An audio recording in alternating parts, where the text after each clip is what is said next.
21 aktivis global Sumut Flotilla yang baru dibebaskan dari tahanan Israel tiba di Spanyol pada Minggu 5 Oktober 2025 dengan membawa pengakuan atas kekejian tentara Israel selama mereka ditahan.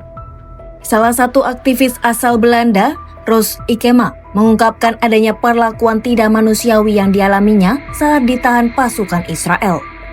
Namun, Ikema menilai perlakuan yang diterimanya masih lebih baik dibandingkan dengan penderitaan yang dialami warga Gaza. There was some dehumanizing and violence and shouting, but we got the European treatment. It doesn't compare to the torture that Palestinian people are facing. So I cannot complain.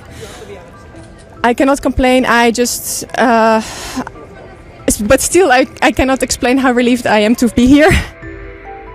Pengakuan senada juga dialami oleh jurnalis lepas asal Spanyol, Néstor Prieto. Prieto menuturkan, pasukan Israel berulang kali mengarahkan senjata laser mereka ke bagian kepala dan dada para tahanan.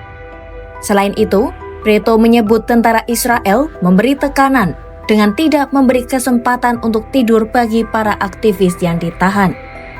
La sensación que nos queda después de todo lo que ha vivido, porque ha sido un proceso constante de deshumanización, de intentar culpabilizarnos de lo que había, actos de hostilidad durante todo el tiempo, privación de sueño, también, y esto como una muestra más de lo que pasaba, en el módulo de hombres han entrado varias veces y ya nos han apuntado con el puntero de las armas en partes vitales, en la cabeza, en el corazón, durante los chequeos.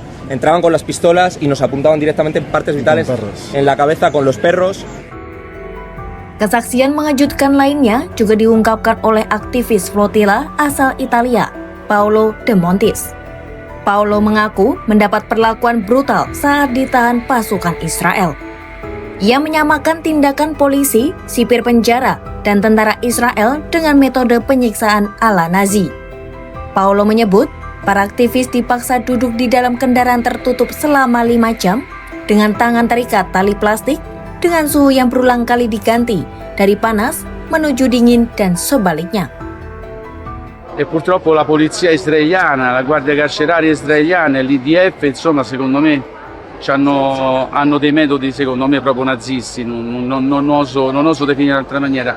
Noi ci hanno fatto stare 5 ore dentro il cellulare, l'autobus che ci portava, legati con la fascetta di plastica, in 2 dentro un contenitore che era 1,20 m per 80 cm. Quindi per farvi rendere conto che io sono stato 5 ore così, e con la temperatura che la facevano andare dai 19, 15 gradi, 16 gradi fino ai 30, 35, sudavi, ritornava avanti e indietro. Menurutnya, tekanan dan penghinaan terus dilakukan secara sistematis. Ia bahkan dipaksa berlutut selama 4 jam hanya mengenakan celana pendek.